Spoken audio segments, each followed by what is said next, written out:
Mesa de debates. Oferecimento Unimed Juiz de Fora. Planos exclusivos para estudantes do maternal à graduação. Premium FM, sintonizada no seu bom gosto.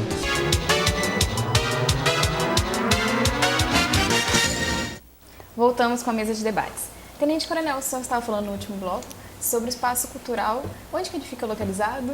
O espaço cultural fica no interior do batalhão, fica no bairro Fábrica. É fácil a localização do batalhão, inclusive as placas hoje já estão ajudando um pouquinho. E o horário de funcionamento, como eu falei, a partir das 10 horas da manhã até meio-dia, na parte da tarde de 1 às 4. A visitação pode ser agendada, caso necessite até de um guia mais experiente para poder contar a história, ou pode chegando na hora lá, nesses horários, não tem importância se a nossa comunicação social vai encaminhá-lo. Ele vai descobrir um pouquinho mais da história do 10º, naturalmente a história da República vai ser contada e vai saber um pouquinho também, tanto da participação, especialmente da Guerra da Tríplice Aliança e na Segunda Guerra Mundial. Aquele acervo que normalmente a gente tem ali na Praça do Largo do Riachuelo, ele é pertencente a esse espaço cultural? Ele vem desse espaço cultural ou ele é referente a um outro quartel? O acervo que tem na Praça do Riachuelo, que tem as 3 forças, etc., ele não tem ligação com o acervo do batalhão. Uhum. Todo o nosso acervo está quartelado. Então, sim. Para visitar o espaço cultural, só indo lá. 10º, uhum. É bom que fazer uma visita lá na sim. colina da fábrica lá. Conhecer um pouco da história. Vai ser um prazer recebê-los. E ele está aberto esse espaço agora na sexta-feira? Como que vai ser as comemorações na sexta? Na sexta-feira, então, estaremos enfocando as comemorações do aniversário de 270 anos. Mais para frente teremos a do centenário do batalhão em Juiz de Fora, né? Que, como mineiro também, Juiz Forano, gosto de brifar que a nossa cidade aqui aloja esse batalhão há 100 anos. Mas no dia, a cerimônia militar será realizada às 10 horas. Inclusive, na cerimônia militar, o estandarte histórico do batalhão já foi condecorado, e nós faremos essa condecoração simbólica com uma medalha do mérito Heróis da Tomada de Monte Castelo. A Associação de Ex-Combatentes do Rio de Janeiro nos condecorou com a medalha, então isso vai ser na formatura militar, e depois disso o museu estará aberto à visitação. Então aqueles que quiserem nos visitar, o batalhão está de portas abertas, o nosso batalhão, como fala a canção, está de portas abertas para recebê-los. Tenente Coronel, eu queria deixar uma sugestão para quem está nos assistindo, principalmente os responsáveis por escolas públicas, escolas particulares, para fazer essa visita ao museu, conhecer a história do nosso Exército. A gente tem o exemplo dos Estados Unidos, em que tiveram em diversas campanhas. Os Estados Unidos é um país que vive em permanente conflito, né, diferente do Brasil, que é um país pacífico, só que eles têm a grande vantagem de ter um cinema que mostra os atos heróicos dos militares, mostra, né, as ações do Exército. Isso serve como publicidade, né, para o país e para o Exército, mas também como memória histórica, né, deles, né? Informação. Exato. No Brasil, às vezes se gasta muito dinheiro mostrando assuntos que não são tão importantes, né? E quando mostra a nossa história de forma negativa, né? O Brasil se vê de forma muito depreciada. Muito depreciada, porque exatamente. Nós temos algumas figuras públicas que são que fazem os cargos serem depreciados, mas o instituto do cargo ele tem que ser preservado, seja de qual for, né? E pegando uma carona na fala do Ronald, por exemplo, essas incursões fora sempre foram campanhas de pacificação, né? A campanha de Suez foi de pacificação, a campanha do Haiti foi de pacificação, foi de ajuda humanitária, e a última campanha que o tenente se referiu foi a do estado vizinho, o Rio de Janeiro, das UPPs, né? A última participação nossa foi no contexto dessas operações de garantia da lei e da ordem, no contexto da intervenção federal na segurança pública do Rio de Janeiro. Nessa intervenção federal, o 10º, ele participou com elementos, ou ele foi como o 10º de Juiz de Fora? Como é que foi essa representação lá na campanha de pacificação no ano no Rio? Passado, nós integramos uma força-tarefa da Brigada. A 4ª Brigada de Infantaria Leve Montanha, sediada aqui em Juiz de Fora, sob o comando dessa brigada, nós temos 3 batalhões de infantaria, que é o 10º de Juiz de Fora, o 11º Batalhão de Infantaria de Montanha em São João del Rei e o 32º Batalhão de Infantaria Leve em Petrópolis. Além disso, tem o 4º Grupo de Artilharia de Campanha Leve aqui em Juiz de Fora, o 17º Batalhão Logístico Leve aqui em Juiz de Fora, uma companhia de comunicações em Belo Horizonte. São cerca de 4 mil militares que foram empregados. E durante esse emprego, a brigada se revezou constantemente no Rio de Janeiro, desde o primeiro dia até o último, com a participação de elementos ligados à logística e de tropa comandada no que a gente chama de uma força-tarefa. Então não foi um único batalhão que se empenhou, foram todos. Nas 3 participações que descemos com uma companhia de fuzileiro, formando uma das FTs Montanha. Então foi uma participação efetiva, ela foi bastante representativa pelo que você está falando. Né? Muito. Nós participamos de algumas operações, não ficamos fora da linha de confronto, isso realmente aconteceu e essa participação foi efetiva de uma companhia que se revezou com as demais companhias, inclusive com participação do 12º Batalhão de Infantaria de Belo Horizonte, compôs a brigada, e nós tivemos sediados o tempo todo no Rio de Janeiro, desde que começou a intervenção até o dia 28 de dezembro, quando a nossa tropa retornou a Juiz de Fora.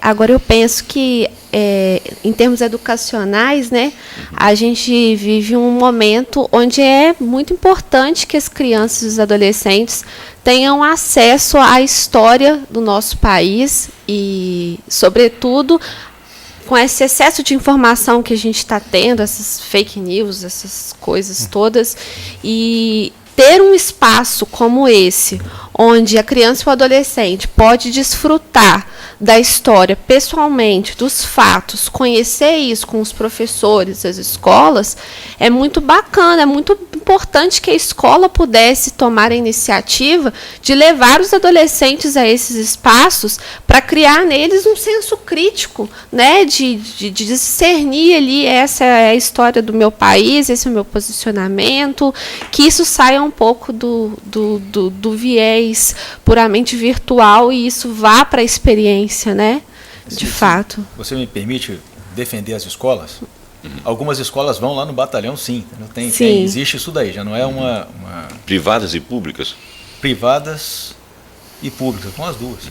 Mas, por exemplo, nós temos uma escola Quesnel, que é perto do batalhão. É a escola afiliada do batalhão.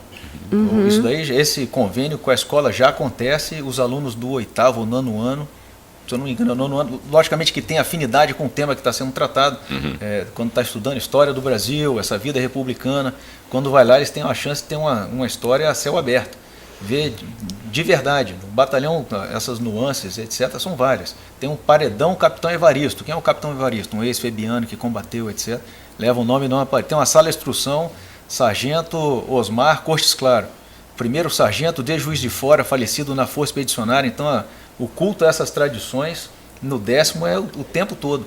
Não tem como falar com um soldado nosso que ele não vai falar que ele está na 5ª Organização Militar mais antiga de todo o Exército, mais de 600, hein?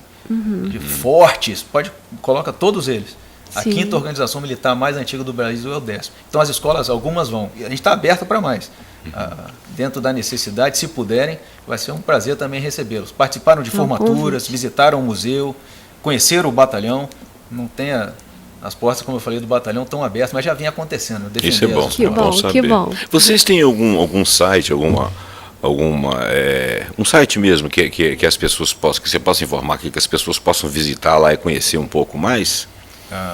O projeto da página do 10º está hoje em análise para aprovação, já está pronto, tem essa página, mas a gente tem que seguir alguns, tem que ter o layout formatado, toda essa história que nós passamos no batalhão já está nisso. Eu acho que no próximo mês, no máximo, é a nossa meta para que isso já esteja no ar.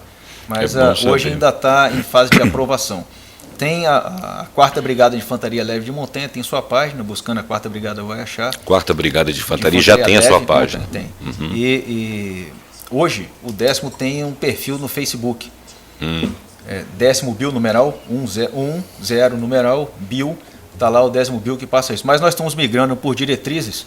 Esse perfil ele será deixado em proveito da página. Isso daí nós estamos seguindo as determinações do próprio Comando do Exército. A parte de mídia social ela é gerenciada pelo Comando do Exército. Então, na nossa página do 10º, nós já tínhamos várias dessas informações. A participação nas operações, todas saíram lá. Mas seguindo uma diretriz agora, por isso que estamos migrando para a página, onde também será disponibilizada toda essa informação. Isso é interessante, isso é um resgate, né, da história do Brasil, conforme eu havia falado, né, nós estávamos falando, eu e Ronald, a psicóloga aqui estava falando também, a questão do resgate daquilo que é o componente histórico, né? Porque a gente tem uma formação de país, uma ideia de país depreciada, né? Por quê? Porque algumas figuras públicas depreciam.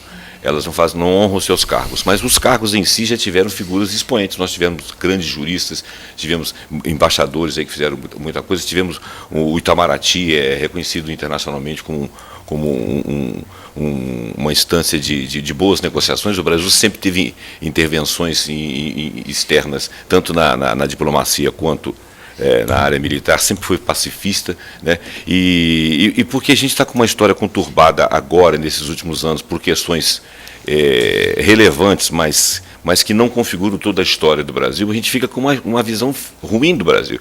E o jovem que está saindo agora da escola, ele tem que pensar que ele vai pertencer a uma carreira militar, ou médica, ou do Itamaraty, ou de algum lugar, e que ele vai fazer uma boa representação, porque são institutos responsáveis. É uma maneira da gente configurar bem a nossa história daqui para frente, né? A lama que veio daí de trás, que já foi derramada aí, a gente vai escoando ela, que não tem outro jeito. Zé Roberto, queria só fazer um comentário sobre isso. Eu sou fã assim do Exército Brasileiro, né? Eu vejo muito, leio muito, assisto muito conteúdo. O Exército Brasileiro depois da Força Americana, o exército mais bem preparado em termos de equipamento, em termos de tropas.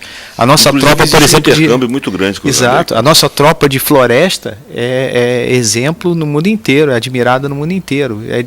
São difíceis os batalhões que têm combatentes tão bem preparados quanto os nossos batalhões de floresta amazônica. Então, assim, o Brasil agora está no Exército, mas a Marinha tem um programa de lançar 5 submarinos feitos com tecnologia brasileira. Então, assim, é um patrimônio nacional o nosso Exército, e um Exército pacífico, né? Que dois é o mais institutos importante. que nós temos aqui de primeira linha, né? O IME e o ITA, né? Eu como professor, dei muitas vezes aula para a turma ITA, para a turma IME. Eu passava uma dificuldade danada, com os moleques eram mais inteligentes que eu, né? Então, quando eu chegava Zé Roberto é engenheiro, né? Quando eu chegava lá, eles já tinham resolvido a minha lista de exercícios. Aí eu ficava na mão deles. Gente muito bem preparada. Esse reconhecimento, particularmente, nós, guerreiros de selva, somos um deles, né? Que bom. Nós somos os melhores guerreiros de selva do mundo. Isso daí é comprovado mundialmente falando. Particularmente a nossa brigada aqui tem uma especificidade também muito peculiar. A Brigada de Infantaria Leve de Montanha é a única brigada do Exército Brasileiro vocacionada para o emprego em ambiente de montanha. Então, tanto que aqui eu evito ficar falando, o guerreiro de selva normalmente pergunta uma coisa para ele, selva. Aqui a gente não fala selva porque nós somos tropa de montanha, que eu também sou habilitado. Por isso a boina cinza. É a única brigada do Exército Brasileiro que utiliza a boina dessa cor, pela especificidade. E nós formamos os escaladores militares, os guias de cordado, o guia de montanha, é uma outra área de atuação do batalhão, com essa formação e realização de estágios básicos de combatente de montanha para militares e também do Exército, da Marinha e da Força Aérea, para outros países e para outras instituições. Então, o Bombeiro Militar, a PM, faz cursos conosco e alguns deles são ministrados aqui no 10º. Faz campanhas de salvamento também, né? Quando tem alguma catástrofe natural, assim, o Exército também faz esse tipo de incursão, ou eu estou enganado? Faz. Isso constitui a missão das Forças Armadas, que está no artigo 142 da Constituição. É bom a gente sempre frisar que o Exército ele é legalista. Ele cumpre suas missões sempre as que estão previstas em Constituição Federal, nas leis complementares, por aí em diante. Então, dentro das missões previstas para o Exército, cooperar com a Defesa Civil é uma delas. Então, quando acontece o desastre, é sempre melhor quando não acontece, né? A gente fica mais feliz quando não acontece. Mas, infelizmente, quando acontece, o Exército ajuda, tanto enchentes em Blumenau, a prevenção em Angra dos Reis, Sul Fluminense, são exemplos que são mais latentes do emprego do Exército Brasileiro nessa área de cooperação com a Defesa Civil. Então, existe a defesa da pátria, da soberania, que começa por aí, a garantia da lei e da ordem, que é uma das missões constitucionais, mas também a cooperação com a Defesa Civil, com o desenvolvimento nacional, como você bem falou no início, na construção de estradas, construções de represas. Então, essa gama de atividades, todas elas constituem missão constitucional e por isso que nós cumprimos essa Então ele é essencial e pratica a excelência. Obrigado. Tenente Coronel, muito bom saber um pouco da história do 10º, conhecer um pouco do trabalho de vocês. Como que os jovens que tiverem interesse de participar, como que eles podem se alistar? Agora, o senhor falou também que as mulheres podem participar também. Podem. O alistamento do serviço, nós o 10º na ponta da linha, tem o sistema Exército, tem o 10º Batalhão. O 10º Batalhão de Infantaria Leve, ele não participa do sistema de alistamento. Então não é indo ao 10º que vai ser feito o alistamento. Mas o jovem, mas a gente sabe explicar, né? O jovem no ano que completa 18 anos, ele se alista. Então ele tem que buscar a junta de serviço militar da sua cidade, etc., e fazer o seu alistamento. Para que no ano seguinte ele sirva ao Exército, ou não. Então são vários jovens que se alistam. Lá eles passam por uma comissão de seleção no alistamento, é feito um programa de entrevistas, etc. Para no ano seguinte ele recebe a designação, então aí sim ele sabe que ele vai para o 4º Grupo de Artilharia Leve, ele vai lá para o Nova Era, ou que ele vai para o 10º, vai lá na fábrica. Isso está acontecendo agora.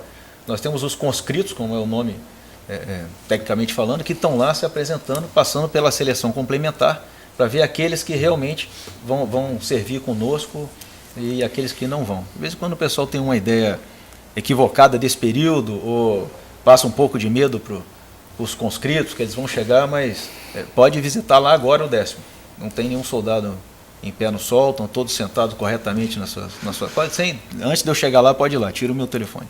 Vai estar funcionando corretamente, são tratados com dignidade, está sendo passado para eles essas ideias de valores. Todos os conscritos que se apresentaram no 10º estão visitando o museu, então já que a gente está falando do museu, não precisa ter esse tipo de preocupação, e é deles que vem a nossa força. Eles vão se alistar como soldados, mas o soldado não segue carreira. O soldado ele presta serviço militar obrigatório de 1 ano, e depois ele pode permanecer na força por até 8 anos. Mas ele, no final, ele é um temporário das Forças Armadas. Para ingressar nas Forças Armadas é por concurso. Tanto para sargento quanto para oficial, tem que fazer um concurso de âmbito nacional, e aí ele vai entrar para a escola na formação de sargento, pode vir ser um dos nossos alunos no curso de formação e graduação de sargento que acontece no 10º, ou pode fazer o concurso para oficial e vai para a Escola Preparatória de Cadetes do Exército em Campinas, depois na Academia Militar, essa é a linha combatente. Pode fazer o curso para a área científica e tecnológica e vai fazer o curso do Instituto Militar de Engenharia. Então tem várias. Mas na página do Exército tem as informações disso lá, tem como ingressar. E na página do 10º vai ter esse link também para poder explicar o ingresso. E só para encerrar, você poderia reforçar então o horário, o local, sexta-feira, as comemorações? Claro. Então, nossa formatura de 270 anos do batalhão ocorrerá agora nas instalações do batalhão, no bairro Fábrica, a partir das 10 horas, o início da solenidade. Logo após a solenidade dos 270 anos, está aberto o nosso museu para visita. Aqueles que desejarem serão bem-vindos ao batalhão. Muito obrigada, um prazer recebê-lo aqui. Todo meu. Chamar mais um rápido intervalo, voltamos já.